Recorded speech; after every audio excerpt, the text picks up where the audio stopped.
एटा news देख रहे हैं आप और मैं हूं आपके साथ आदित्य राजपूत। आज वर्ल्ड हेपेटाइटिस डे है और आज हमारे साथ बात करने के लिए मौजूद हैं डॉक्टर राजकुमार जी। इनसे हम बात करते हैं। सर पहले तो आपको बहुत बहुत स्वागत है। Thank you and my name is doctor Rajkumar Sharma. मैं एक गैस्ट्रोएंटरोलॉजिस्ट हूँ and presently I am working as a senior consultant at Jammu gastro and liver care centre.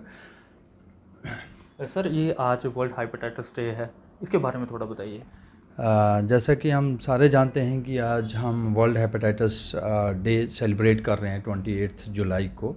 और the main purpose of this celebration is to create awareness among healthcare professionals, healthcare workers, and more importantly among the general populations about this disease.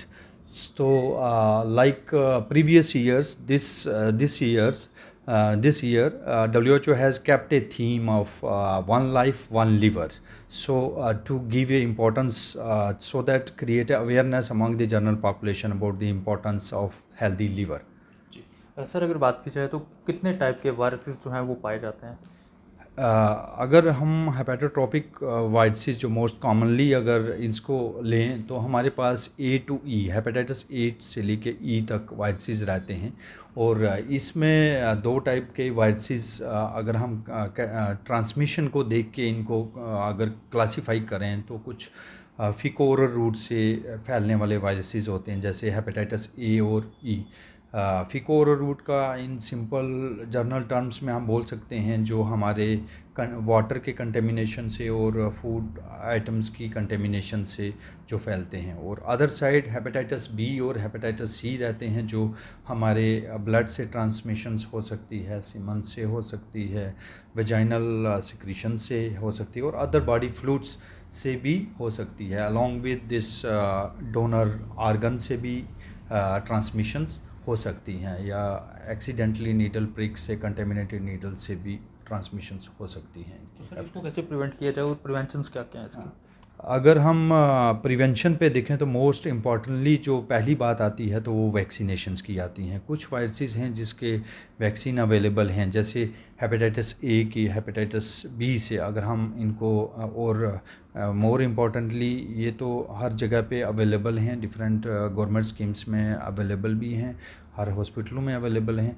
और इसमें क्या रहता है कि अगर हम 3 doses जैसे हेपेटाइटिस बी की ले लेते हैं तो अपने आप को अपनी इसकी प्रिवेंट कर सकते हैं, इस डिज़ीज़ से हम बच सकते हैं। तो दूसरा जैसे हेपेटाइटिस सी है, इसका तो वैक्सीन अवेलेबल नहीं है, मगर कुछ नई ट्रीटमेंट्स आई हैं कि अगर जो हम 3 महीने का कोर्स रहता है, इसमें अगर हम टाइम पे डायग्नोज किया जाए तो हम जो इस वायरस से रिलेटेड कॉम्प्लिकेशन है लाइक सीरोसिस, लीवर फेलियर होना और हेपेटोसेलुलर कार्सिनोमा होना, उससे हम बच सकते हैं। जी सर, देखा जाता है कि इस डे के बारे में ज़्यादातर लोग जो हैं अवेयर नहीं है। आखिर में क्या मैसेज देना चाहेंगे उन लोगों के लिए? तो मेरा तो इस स्पेशल डे पे ये मैसेज रहेगा कि एक तो वैक्सीनेशन की मैंने बात कर ली है और कुछ जनरल प्रिकॉशंस हैं जो हमें अडॉप्ट करनी चाहिए जिससे हम इन वायरसेस से बच सकते हैं। जैसे नॉर्मल जो हाइजीन अपनी इम्प्रूव करनी चाहिए, जैसे फ्रीक्वेंट टॉयलेट यूज़ करने के बाद हैंड वॉश करना चाहिए हमें। और अगर इसमें कोई भी फीकल कंटेंट से कंटेमिनेशन टच हो रहा है तो हमें वाटर और सोप से हाथ वगैरह धोने चाहिए। अगर हम कोई प्रोसीजर के लिए प्लान कर रहे हैं, जैसे कोई डेंटल इंटरवेंशन है, कोई सर्जरी है, तो पहले हमें मेक श्योर करना चाहिए कि हमें ये इनकी स्टीरलाइजेशन पूरी अच्छी तरह से हुई है या नहीं हुई है। और जो जैसे कोई ऑलरेडी इन्फेक्टेड है इन वायरसेस से, तो वो उनको चाहिए कि वो ब्लड डोनेशन ना करें, किसी को कोई भी आर्गन डोनेट ना करें, इससे भी हम प्रिवेंट कर सकते हैं। और इसके अलावा जैसे रेज़र्स वगैरह शेयरिंग हो गई, नेल क्लिपर वगैरह, जो नेल कटर वगैरह, इनकी शेयरिंग से भी ये ट्रांसमिशन हो सकती है।